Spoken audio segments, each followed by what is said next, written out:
And good evening, good afternoon, good morning, wherever you may be around the world. I am Marcus Holmes, the facilitator of the Love and Stuff community, bringing you another Black History Month moment. And we are excited to be here. We have been here every day with a moment all month long. It is February the 18th, and we have 10 more exciting days until the 28th, when we will have a culmination program at 6 o'clock p.m. Why don't you just click share wherever you are, whichever platform you may be watching on? We are springboarding from the Love and Stuff page on Facebook. We're also shared to the Marcus R. Holmes page, as well as via Restream. We are on Twitch TV, YouTube events, and LinkedIn Live. So whether you're on any of those platforms, we ask that you just drop your name in the comments and where you are around the world. And we hope that you will click share and tag some other folks to join in our Black History Month moment. We're excited to bring this to you every day at 7 o'clock p.m. Tomorrow's Black History Month moment will happen at 6 o'clock p.m. Eastern Standard Time, because at 7 o'clock p.m. there is a replay of Sunday, Valentine's Day's Love's Alive event, and we wanted to share that with you. So that is at 7 o'clock. So at 6 o'clock Eastern Standard Time, we will have our Black History Month moment at that time. So I'm just looking across platforms to give you a chance to both click share and to drop your name in the comments. So I'm just looking across LinkedIn Live. Thank you so much. YouTube events. Thank you so much. Because if you don't comment, I don't see that you're there. And so I always want to shout you out, as well as anyone that might happen to be on any of the other platforms where I might be able to see you a little bit better. So if you would be so kind, I know you may not want the spotlight, but these Black History moments are hopefully to enlighten us all. And so I ask if you just drop your name in the comments and where you are, what location in the world that you are. That would be great. So I do see some folks on YouTube events, on LinkedIn Live, on Facebook Live as well. So I hope that you will click share right now and tag someone to join us in the comments. Today, first out, I want to again offer our prayers to those in Texas who are experiencing a very tough time. There have been some fatalities or casualties, or however you want to say, the loss of life, precious gift of life for some has been impacted. And I don't know if we know how blessed we are to be able to have running water, something we take for granted, and heat that we take for granted, but there are many that do not enjoy those privileges, do not enjoy those rights. You know, there's a whole thought that water is a human right. And so there are people who are not able to take advantage of those rights. And we're hoping and praying and demanding that the leadership understand that and step up and stand out to help those that are in need. I understand there's over 1 million people within the country that are without power. So our prayers are for everyone across the country. And then our prayers expressly to the Jesse Douglas Sr. family, who was a civil rights leader who passed away, who marched with Dr. Martin Luther King, was a staunch proponent of civil rights and of equal rights. And so his memory will live on through the work of his children and the churches he has served and all of the people that he has mentored. And we will come back to share about him as a part of our Black History Salute at some point. But today we are saluting, as we have been all month, the extraordinary accomplishments, fortitude, brilliance, giftings, graces, sacrifices of the legendary Henry Hank Aaron in our week-long look at public figures, which includes a look at celebrities, politicians, preachers, and pastors. And so that's what we're looking at all week. And so today we're looking at Henry Hank Aaron. I'm also going to read some excerpts from his book. And I think it's some interesting excerpts, some of which, if you've read the book or not, you can certainly get it on most retail outlets. There are some letters that were written to him when he broke records, and I want to read some of those letters, and I will redact some of the language or substitute it. I want you to get the message of the language, but I think some of the language of some of the people who wrote him letters is harsh, and I don't know that. I know he gave it a platform. I'm just vacillating on how we shall do the same. So here's a little bit of the history regarding our look at Black History today. Henry Louis Aaron, born February 5th, 1934, nicknamed Hammer or Hammering Hank, was an American professional baseball right fielder who played 23 seasons in Major League Baseball from 1954 through 1976. He spent 21 seasons with the Milwaukee Atlanta Braves in the National League and 2 seasons with the Milwaukee Brewers in the American League. Go American League. I grew up on baseball. My dad was a big baseball fan, and my uncles. And so coming up in the early 70s, for me, baseball was bigger than football and basketball. It still is for me, but I know that basketball seems to have outdistanced in some way the popularity of baseball. Aaron is regarded as one of the greatest baseball players of all times. His 755 career home runs breaks the long-standing Major League Baseball record set by Babe Ruth and stood as the most for 33 years. Aaron still holds many other MLB batting records. He hit 24 or more home runs every year from 1955 through 1973, and is one of only 2 players to hit 30 or more home runs in a season at least 15 times. In 1999, the Sporting News ranked Aaron 5th on its list of the 100 greatest baseball players. In 1982, he was inducted into the National Baseball Hall of Fame in his first year of eligibility. He was born and raised in and around Mobile, Alabama. He had 7 siblings, including Tommy Aaron, who played Major League Baseball with him. He appeared briefly in the Negro American League and in minor league baseball before starting his major league career. By his final season, he was the last Negro League baseball player on a major league roster. During his time in the Major League Baseball, especially during his run for the hitting record, he and his family endured extensive racist threats. Aaron played the vast majority of his baseball games in right field, though he appeared at several other infield and outfield positions. In his last 2 seasons, he was primarily a designated hitter. Aaron was an NL National League All-Star for 20 seasons, and an American League All-Star for 1 season, and he holds the records for the most All-Star selections, while sharing the record for most All-Star games played with Willie Mays and Stan Musial. He was a 3-time Gold Glove winner, and in 1957, he won the National League Most Valuable Player Award when the Milwaukee Braves won the World Series. Aaron holds the league's records for the most career batted runs in, RBIs, extra base hits, and total bases. He is also in the top 5 for career hits and runs. He is one of only 4 players, to have at least 17 seasons with 150 or more hits. He is in the 2nd place for home runs and at-bats, 755 and 12,364, and in 3rd place in games, 3,298. At the time of his retirement, he held most of the game's key career power hitting records.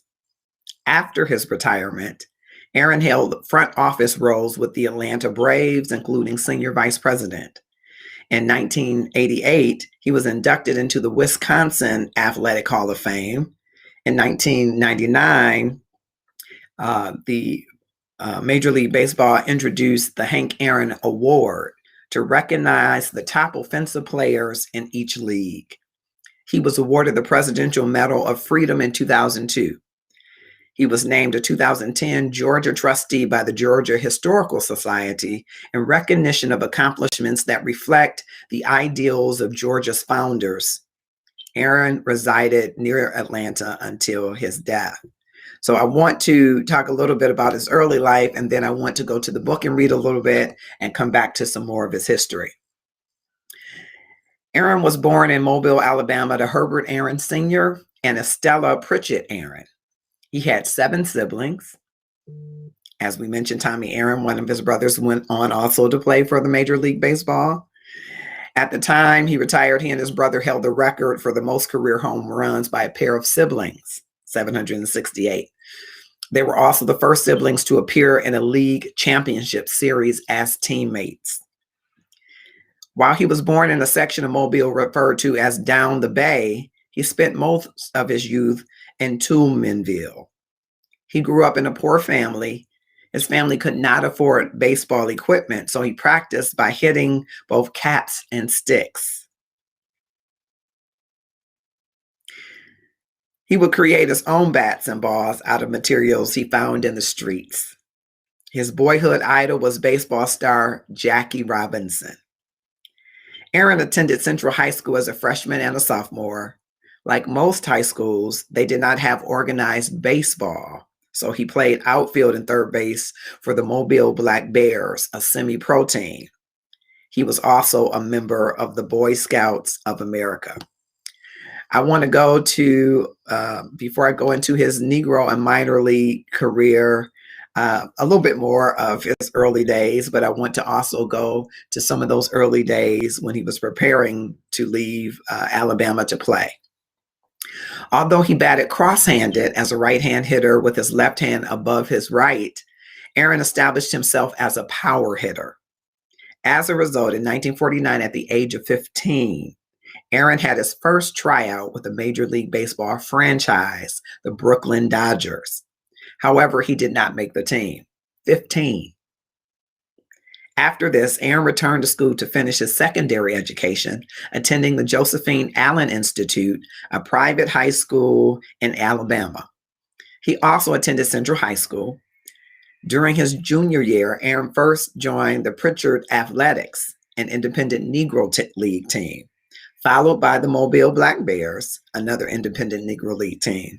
While on the Bears, he earned $3 per game, equivalent to about $100 today, which was $1 more than he got while on the Athletics. So I want to go to his book, The Hank Aaron Story, and I'm going to a specific chapter in the book that talks a little bit about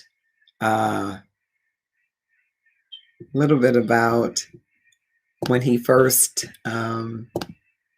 let's see. The day I left Mobile, Alabama to play ball. I want to read a little bit of that, and we'll go back and talk a little bit about the Negro League. These are excerpts from his book, I Had a Hammer. The day I left Mobile, Alabama to play ball with the Indianapolis Clowns, Mama was so upset she couldn't come to the train station to see me off. She just made me a couple of sandwiches, stuffed $2 in my pocket, and stood in the yard crying as I rode off with my daddy, my older brother and sister, and Ed Scott, a former Negro League player who managed me with the Mobile Black Bears and scouted me for the Clowns. When we got to the station, Mr. Scott handed me an envelope with the name Bunny Downs on it. Downs was the business manager of the Clowns, and when I arrived at their camp in Winston-Salem, North Carolina, I was to hand him the envelope unopened. My knees were banging together when I got on that train. I'd never ridden in anything bigger than a bus or faster than my daddy's old pickup truck. As we pulled out of the station and Daddy and Sarah and Herbert Jr. and Mr. Scott kept getting smaller and smaller, I never felt so alone in my life. I just sat there clutching my sandwiches, speaking to nobody, staring out the window at towns I've never heard of before. It was the first time in my life that I had been around white people. After a while, I got up the courage to walk up and down the aisle a few times. I wanted to see what a dining car looked like, and I needed somebody to tell me where I wasn't allowed to go. Then I sat back down, listened to those wheels carrying me farther away from home, and tried to talk myself out of getting off at the next stop and going back. I've never stopped wondering if I did the right thing that day. I was barely 18 at the time, a raggedy kid who wore my sister's hand me down pants and had never been out of the black parts of Mobile. I didn't know anything about making a living or taking care of myself or about the white world I'd have to face sooner or later. I didn't know what I wanted to be doing when I was 40, or any of the things I needed to know to make a decision that would affect the rest of my life, except for one. I knew that I loved to play baseball, and I had a feeling that I might be pretty good at it. I suppose that's reason enough for an 18-year-old boy to board a train and set off on his life's journey. And I suppose it's time I stopped second guessing myself. But I'm not 18 anymore. And 2 generations later, I'm still living with the decision I made back when JFK was starting out as a senator. I live with the fact that I spent 25 of the best years of my life playing baseball. Don't get me wrong, I don't regret a day of it. I still love baseball. Lord knows it's the greatest game in the world, and I treasure the experience. God, what an experience. But sometimes I have to wonder just how far I've really come since I took that envelope from Mr. Scott and walked onto the L&N. How far can a guy really go playing baseball? I guess that's what I wonder about. I can only thank God that I played the game well enough that it maybe meant something. Maybe in the end, I can do as much good in my way as, say, a teacher. That's what Mama wanted me to be. With all of my wondering, I don't doubt for a minute what baseball has done for me. Let me put that another way. I don't doubt what my ability to play baseball has done for me. I realize that if I hadn't been able to hit the hell out of a baseball, I would have never been able to lay a finger on the good life that I've been fortunate to have. Playing baseball has given me all that a man could ask for. Certainly a lot more than a timid little black kid like me ever dared to dream about. I've traveled the world, met presidents, had my share of fortune and more fame than I ever wanted. I even had a place in history, if only for hitting home runs. The fact is, I have every reason to be content. My kids have all been to college. I don't know how I managed to stumble onto the great woman who is my wife. Everything is just about perfect. I don't even hear much about Babe Ruth anymore, thank goodness. And I haven't received a really nasty piece of hate mail in about 15 years. Believe me, I take none of this for granted because there was a time when my life was very painful. One of my sons passed away as an infant. My first marriage was rough, and I was struggling to get over the divorce at the same time I was starting to close in on the home run record. The Ruth chase should have been the greatest period of my life, and it was the worst. I couldn't believe there was so much hatred in people. It's something I'm still trying to get over, and maybe I never will. I know I'll never forget it, and the fact is, I don't want to. I feel like if I forget about that and everything else I've been through in the last 4 decades, I'll be content. It would be so easy to be content. It would also be so unforgivably selfish that I can't let it happen. I used to have talks with Jackie Robinson not long before he died, and he impressed upon me that I should never allow myself to be satisfied with the way things are. I can't let Jackie down, or my people, or myself. The day I become content is the day I cease to be anything more than a man who hit home runs. Wanted to read, that is an excerpt from the day I left Mobile to play baseball in Hank Aaron's book, The Hank Aaron Story, I Had a Hammer. I'll continue with some of the other parts of history. On November 20th, 1951, baseball scout Ed Scott signed Aaron to a contract on behalf of the Indianapolis Clowns of the Negro American League, where he played for 3 months. He started playing as a 6-foot, 180-pound shortstop and earned $200 per month. As a result of his standout play with the Indianapolis Clowns, Aaron received 2 offers from major league teams via telegram, one from the New York Giants and the other from the Boston Braves. Years later, Aaron remembered, quote, "I had the Giants contract in my hand, but the Braves offered $50 a month more.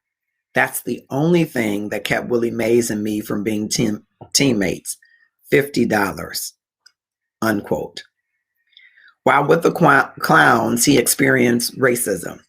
Of a time his team was in Washington, D.C., Aaron recalled, quote, "We have breakfast while we were waiting for the rain to stop. And I can still envision sitting with the Clowns in a restaurant behind Griffith Stadium and hearing them break all the plates in the kitchen after we finished eating. What a horrible sound. Even as a kid, the irony of it hit me. Here we were in the capital, in the land of freedom and equality, and they had to destroy the plates that had touched the forks that had been in the mouths of Black men. If dogs had eaten off those plates, they'd have washed them," unquote. The Howe Sports Bureau credits Aaron with a 366 batting average in 26 official Negro League games with 5 home runs, 33 runs batted in, or RBIs, 41 hits, and 9 bases stolen. I'm smiling because it's the language of my childhood. The Braves purchased Aaron's contract from the Clowns for $10,000, which GM John Quinn thought was a steal, as he stated that he felt that Aaron was a $100,000 property. On June 12, 1952, Aaron signed with Brave scout Dewey Griggs. During this time, he picked up the nickname Pork Chops because it was the only thing I knew to order off the menu. A teammate later said, "The man ate pork chops 3 meals a day, 2 for breakfast." The Braves assigned Aaron to the Eau Claire Bears, the Braves' Northern League Class C farm team.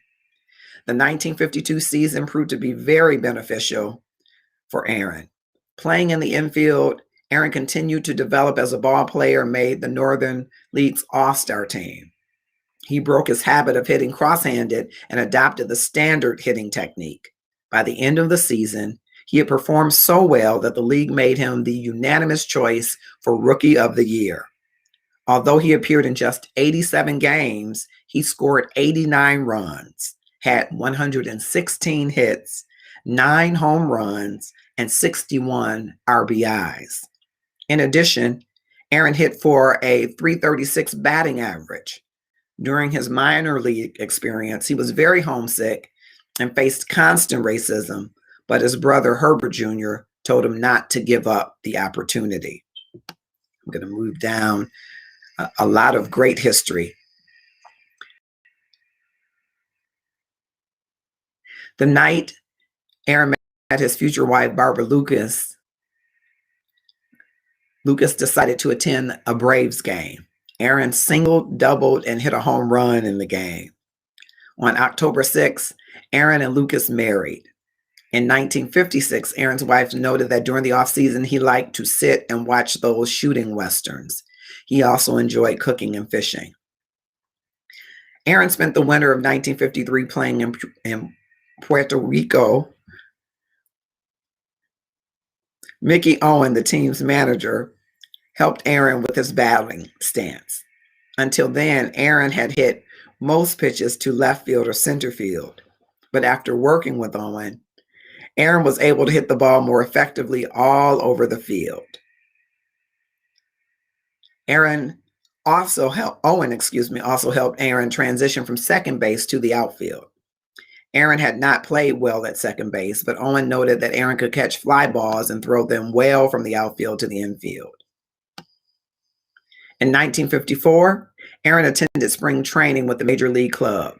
Although he was on the roster of its farm club, Milwaukee manager Charlie Grimm later stated, quote, "From the start, he did so. I knew we were going to have to carry him," unquote. On March 13th, 1954, Milwaukee Braves left fielder Bobby Thomson fractured his ankle while sliding into second base during spring training.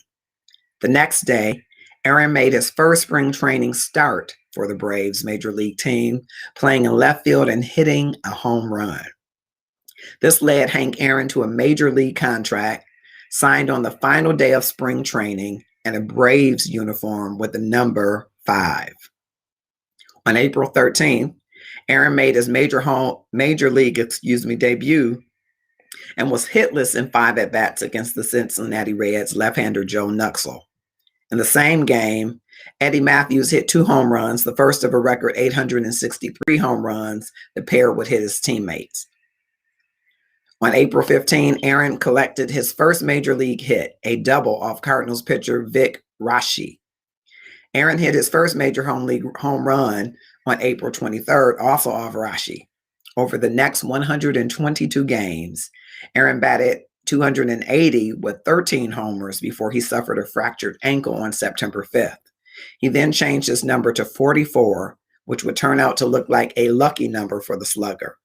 Aaron would hit 44 home runs in 4 different seasons, and he hit his record-breaking 715th career home run off Dodgers pitcher Al Downing, who coincidentally also wore the number 44. I want to go back to his book to read a little bit more.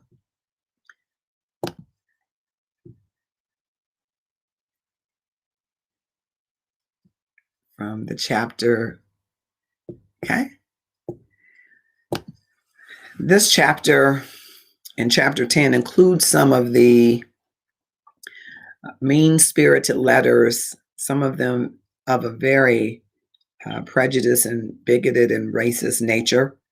Where appropriate, I may redact some of the language or substitute some of the language. There were a few things, if only a very few, that Hank Aaron and Babe Ruth had in common. They were obviously linked by home runs, although there was little resemblance in the geometry and physiological dynamics that the two of them applied to sending balls into the seats. They both played with the Braves, although Aaron devoted 21 years to the team and Ruth but 28 games. Their fathers both ran neighborhood taverns, although George Herman Ruth Sr. was the bartender, not the proprietor, and Herbert Aaron sold more booze out of the stash hidden behind the loose board over his front door. They both left high school early to embark upon their careers, although Ruth went into organized ball and Aaron the Negro League. And as they tried to make their ways into the game, both players were referred to publicly and frequently as Negroes. Although Aaron was black, and Ruth wouldn't have been allowed to play big league ball if he had been a Negro. I'm substituting that word. Ruth did, however, sport certain facial features that some regarded as Negroid. And when some bold antagonist, such as an opposing player, would speak up with this observation, as many did, the Babe would fly into a rage, becoming so palpably angry that he was liable to do something like wave at the center field bleachers and then hit the ball there, which was the sort of thing that went into the legend of baseball's most romantic, colorful, conspicuous, influential, historic, epic, and legendary figure. The man was so distinct that he became an adjective. He was Ruthian. There would never be such a thing as an Aryanian clout. There would never be another baseball player who could foster the language and legacy that Ruth did, because there cannot be. It was his lot to be the symbol and savior of the game, its slugger, its prototypical Yankee, its beloved Bambino. Some guys are pitchers, some are second basemen, some are real estate developers, some are night managers at Burger King, and Babe Ruth is the most romantic, colorful, conspicuous, influential, historic, epic, and legendary figure in baseball. It's just what he is. In the history of baseball, he is lesson number one. Ruth is one of two players whose legacy to baseball was both indispensable and inimitable, with Jackie Robinson being the other. Unlike Robinson, though, there was nothing sociological about Ruth's contribution. In fact, there was little that was even logical about what he did. He was a ponderous-looking man, practically an oaf, a graceless body, overindulgent fellow whose peculiar specialty was something that had not previously been contemplated, at least not in Ruthian terms. In the days before Ruth, a home run was something to be sampled, an hors d'oeuvre at which a few notable players nibbled. But the babe came along and cleaned off the tray. Then he had some beer, belched, and wolfed down some more. He was a study in conspicuous consumption and an unfettered basher whose disrespect for the home run paradoxically raised it to a level of reverence. They say he invented the home run, and to pass off that statement as hyperbole is to be tediously technical. In the same way, he invented the Yankees. I'm going to continue forward. Yes, it seemed that the grandest thing of baseball were the manifestations of Ruth. He was the potbelly of the world's fattest batting order, the swaggering sultan of SWAT. To many baseball fans, Ruth meant everything. He was the babe. There would never be another. This was the message that was shoved into Henry Aaron's face as his home run total approached 700. It was all too true and all too irrelevant because Hank Aaron never desired to be Babe Ruth or to take his place. He had no interest in bringing down anybody's hero. All of that was somebody else's business. The fact is, Aaron had very little feeling at all about Babe Ruth. Ruth was practically finished with the Yankees when Aaron was born in 1934, and as a child, Aaron had no particular affinity for him or any other white ball player. They were of another world. Even when he began appearing in the same sentences, Aaron knew instinctively that he was nothing like Ruth. On a personal level, they were as different as their batting styles. Aaron was a man who ate in his room and called home every night. Ruth, a social glutton who held curfews in contempt and wore out waiters' shoes. Ruth told dirty jokes to the social matrons of New York. Aaron was uncomfortable hearing them from his closest teammates. Ruth was a backslapper who accumulated friends he couldn't even name. Aaron, a loner who observed people with canny suspicion. On the more pertinent level, Ruth was a swashbuckling home run king of bigger-than-life proportions. Aaron, an humble man who happened to hit balls over fences. The two had very little to do with each other in any capacity, except for the number 714, which happened to be the amount of home runs Ruth hit before he retired in 1935. It was a total that so exceeded the sum of any other player's home runs as to seem eternally unapproachable, which was a sensible assumption in light of the fact that, indeed, no one would threaten Ruth's transcendent status among home run hitters. By definition, it was impossible for that to happen because Ruth would always be the original, the great man whose example engendered descendants of the home run who would compete with each other in a way that Babe never had to. Aaron was the survivor of that competition, and a survivor is generally what he was. A player who simply kept swinging longer and more effectively than all the others. It puzzled him that few could see or respect that, and it angered him that he could not go about his private quest without being compared, criticized, cross-examined, and cussed out in the context of a broad-nosed white man he cared little about. I'm going to read a few of the letters that were written.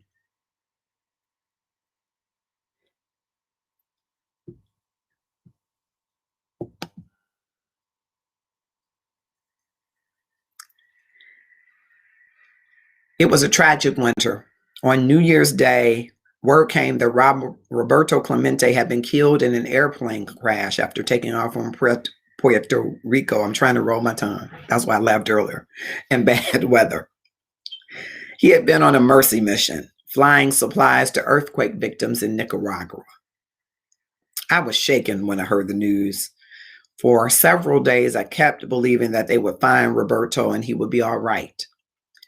And the whole time, I kept thinking about how trivial our little rivalry seemed about who will be the best right fielder. Roberto was six months younger than I was, and he was still at the top of his game when he was taken from us. Incredibly, he had finished the 1972 season with exactly 3,000 hits. It wouldn't have been right for him to have even one fewer, which made me realize that we should take nothing for granted in life or baseball. Clemente's death also made me realize how precious my opportunity was, the privilege of setting a new record for home runs. With all that had happened in the previous year, I was probably never as eager and ready for a season to begin as I was in 1973. Willie Mays was behind me, Matthews and Billy were alongside, and Babe Ruth was straight ahead. A ball player needs something extra to keep him going at the age of 39, and no player ever had as much to play for as I had that year. I was on the verge of doing something that could give me a place in baseball history, and I couldn't wait to do it. I had been waiting and waiting all my life for something or other. Now it was up to me. Unless you grew up Black in the South, I don't think you can imagine the surge of freedom and power I felt just knowing that I controlled my own destiny. My high lasted for about a month, maybe less. Ironically, the thing that brought me down was hitting home runs. It wasn't that I couldn't hit them. The problem was that I couldn't hit them. The problem was that I couldn't hit anything else. 7 of my first 9 hits in 1973 were home runs, and for several weeks, my batting average was down around 200. That was all the critics needed to see. It was plain to them that I was no longer a complete hitter. I was concerned only with the record, and I had lost all interest in the good of the team. They made it clear in their letters to me. I wanted to set up some of the letters that I'm going to read. Dear Henry, first, I would like to say you are regarded by many as a good baseball player and a good hitter.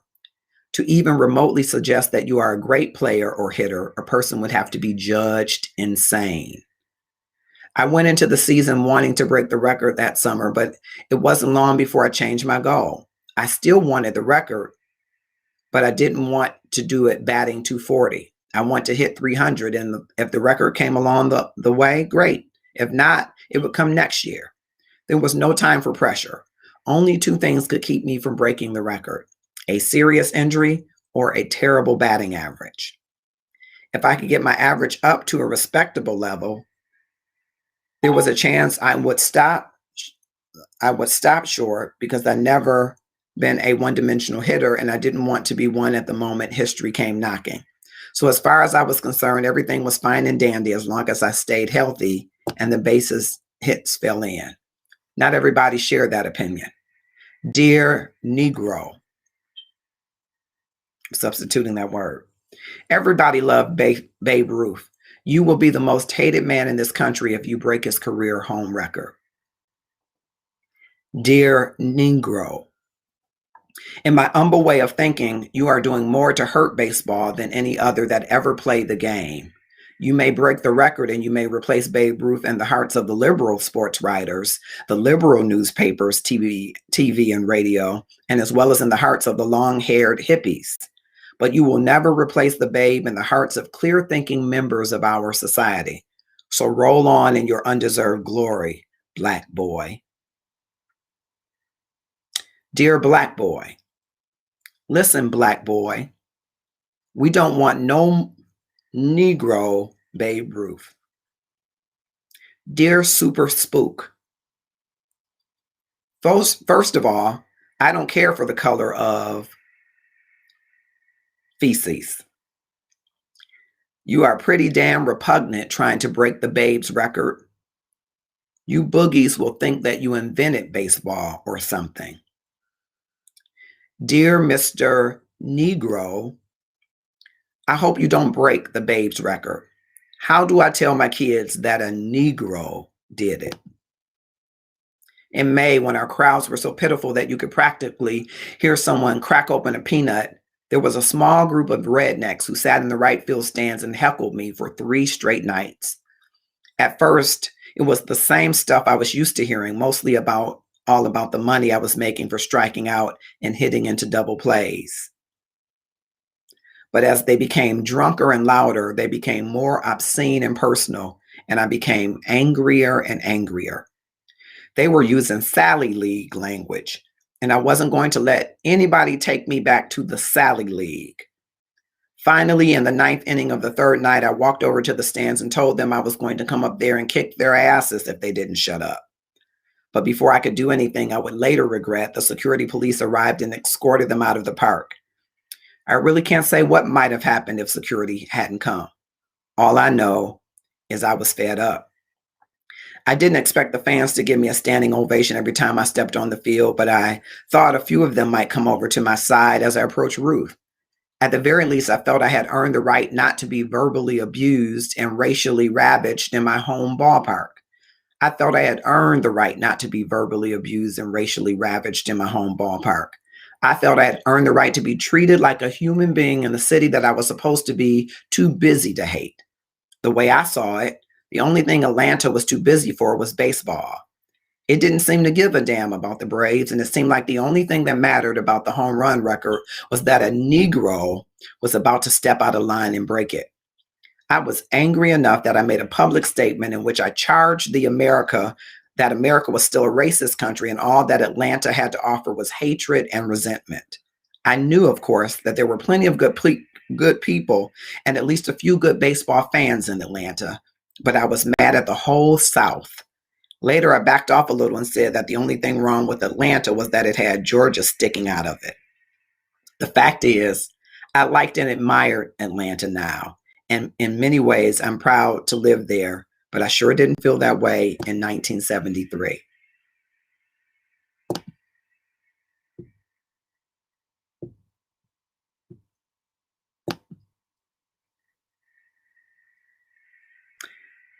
You can hit all dim home runs over dim short fences, but you can't take Dak Black off your face. Dirty old Negro man. Had Ruth played and been at bat as many times as you, old Negro, he would have hit just short of 1,100 home runs. I hope lightning strikes you for trying to blemish Ruth's record. Retire, old man. I repeat, I hope lightning strikes you, old man, four flusher. The worst to you, old black man. Dear Hank Aaron, how about some sickle cell anemia, Hank? Dear Jungle Bunny, you may beat Ruth's record, but there will always be only one Babe. You will be just another black freak down the street. Go back to the jungles. Dear brother Hank Aaron, I hope you join brother Dr. Martin Luther King in that heaven he spoke of. Willie Mays was a much better player than you anyway. Dear Negro, you're a real scum. You should still be in the Negro leagues. Dear Jungle Bunny, you have the nerve to try to break the Babe's record. First of all, you're black, so you have no business even being here. Go back to Coons Land. You and your people always talk about be treated badly. Well, look at what the Croats and the Romans did to the Jews and Christians, never giving them a chance. In America, we gave you Negroes everything you want, and you want more. Personally, I like you because I don't think you're prejudiced like them bigots, but because you're black, you're unequal to me, the king. In closing, I hope you hit 713 and get a heart attack on the field, but you're a nice jig. And these are some examples of the vitriolic letters that were written. And even in reading them again, they have, for me,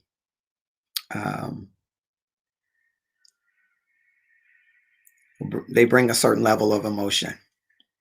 Dear Hank, you are a very good ball player, but if you come close to Babe Ruth's 714 homers, I have a contract out on you.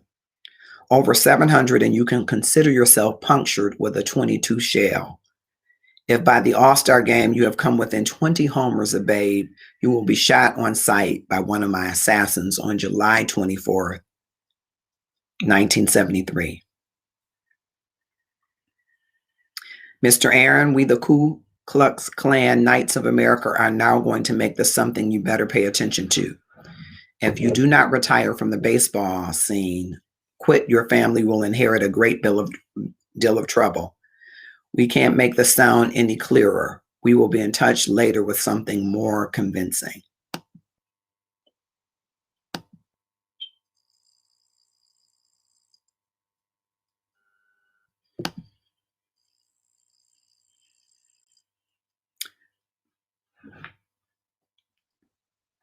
Dear Negro, you black animal, I hope you never live long enough to hit more home runs than the great Babe Ruth. Negroes are like animals and have a short lifespan. Martin Luther King was a troublemaker and he had a short lifespan. I hope you get it between the eyes.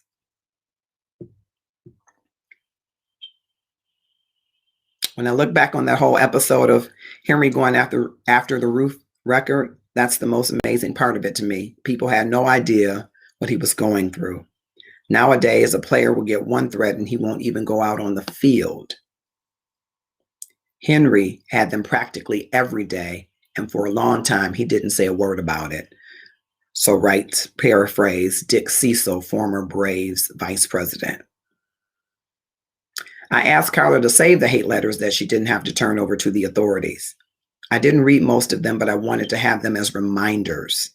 I kept feeling more and more strongly that I had to break the record, not only for myself and for Jackie Robinson and for Black people, but also to strike back at the vicious little people who wanted to keep me from doing it.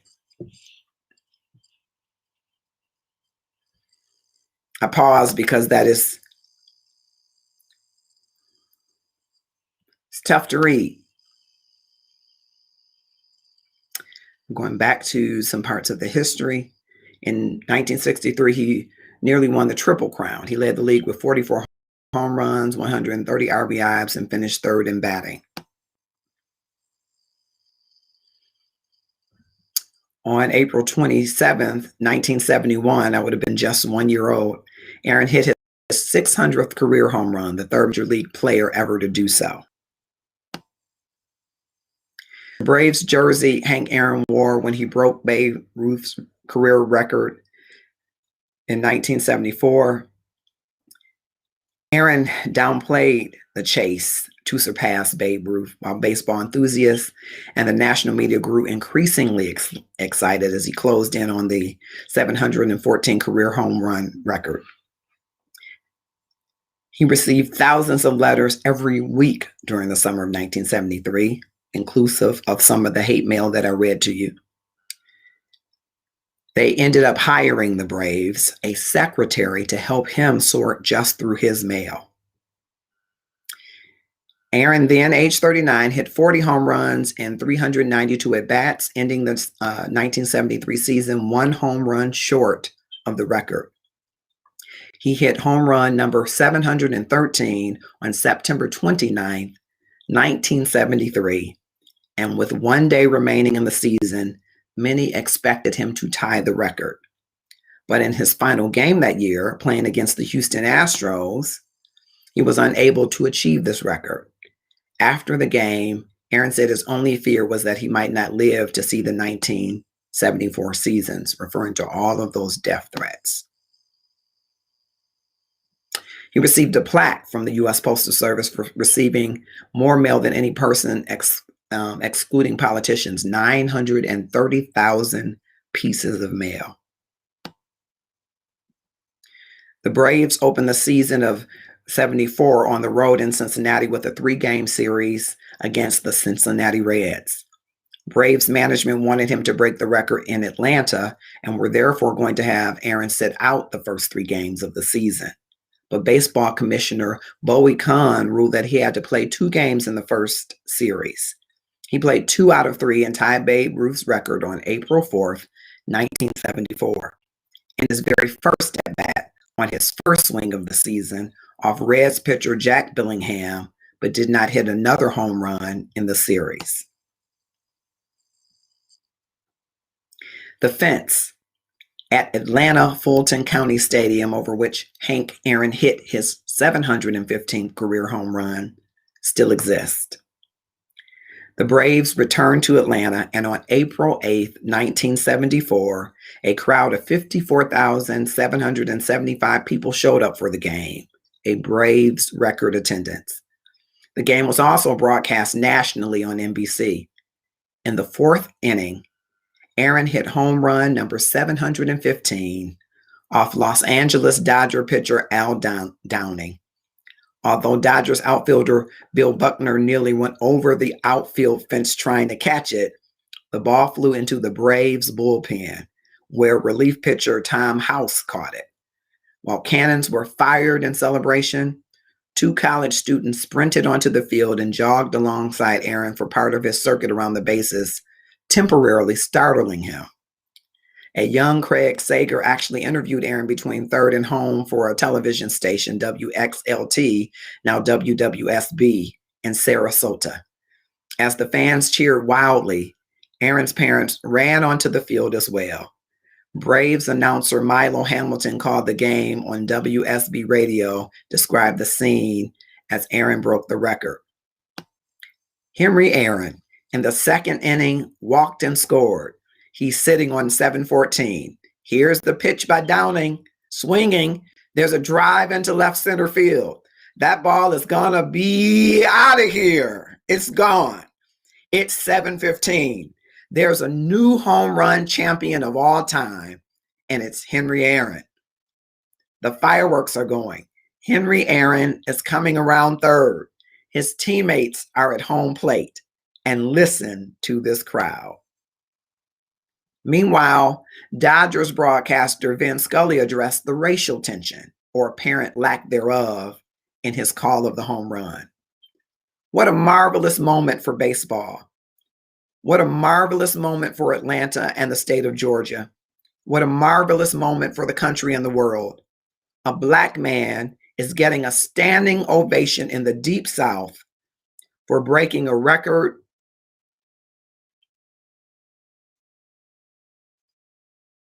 of an all-time baseball idol.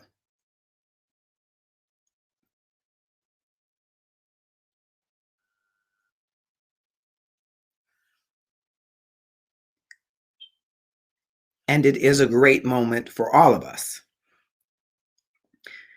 and particularly for Henry Aaron. And for the first time in a long time, that poker face in Aaron shows the tremendous strain and relief of what it must have been like to live with the past several months. At the end of the season, Aaron, who had a prior relationship with Brewers owner Bud Selig, requested a trade to Milwaukee. He was hired by the Milwaukee Brewers for Dave May 31 days later on November 2nd. On May 1st, 1975, Aaron broke baseball's all-time RBI record previously held by Ruth with 2,213. That year, he also played in his last and 24th All-Star game. He lined out to Dave Concepcion as a pinch hitter in the 2nd inning. This All-Star game, like the first one he played in 1955, was before a home crowd at Milwaukee County.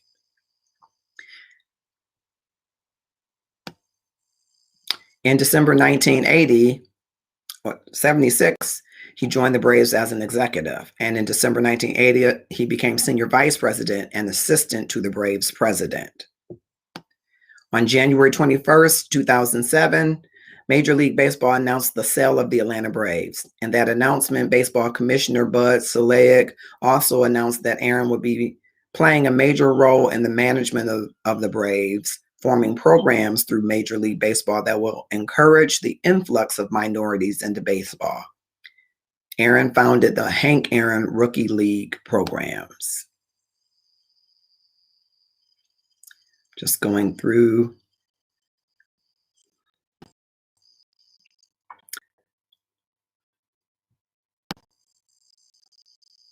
some of the history. Forgive the emotions. Or don't. Aaron publicly received a COVID-19 vaccination on January 5th, 2021 at the Morehouse School of Medicine, Atlanta, Georgia. He and several other African-American public figures did so to demonstrate the safety of the vaccine and encourage other Black Americans to do the same.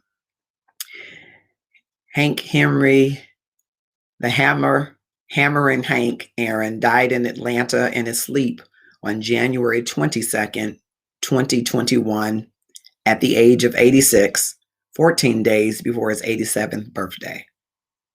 The manner of death was listed as natural causes. His funeral was held on January 27th, followed by a burial at Southview Cemetery. He has too many awards and honors to note.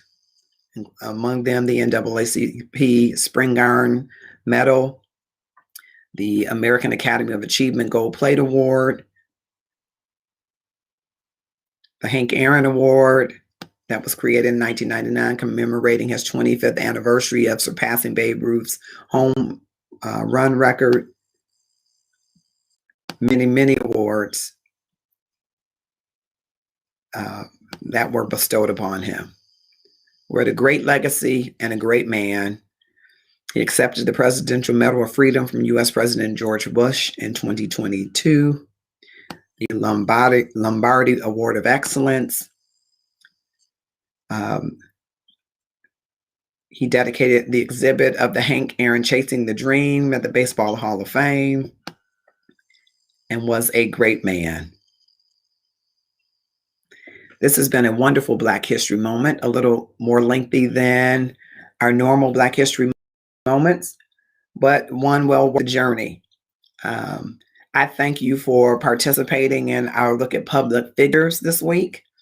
Tomorrow, Darren Williams joins us with a look at public figures, African-American pastors and preachers. You don't want to miss that for the next 2 nights. And then we go into next week where we talk about architecture and buildings that are a part of the African-American experience, as well as art, works of art. And so I hope that you will join us on the balance of that journey. And the last of the end of that week, we will also highlight some of the music as a part of our arts consideration, inclusive of gospel music, blues, and jazz. Thank you so much for tuning in. What a wonderful legacy in history, Henry Hank Aaron. And I hope that you will go and purchase his book and read his entire story. For me, a lot of the letters are moving because I grew up on baseball, and my dad was a big baseball fan.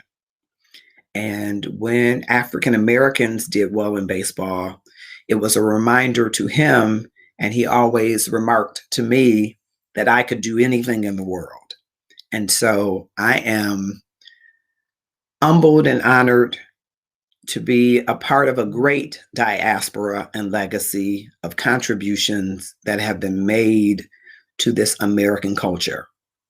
Join me tomorrow with Darren Williams, and join us on the 28th as we culminate the celebration that we have been doing all month long with music and dramatization and oration. You don't want to miss it. It will be broadcast right here, 6:00 p.m. Eastern Standard Time on February 28th. Thank you so much for your time. I'm going to take a quick look at the comments if there are any.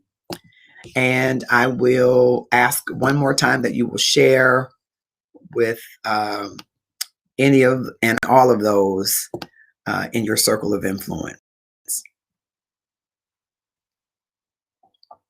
All right.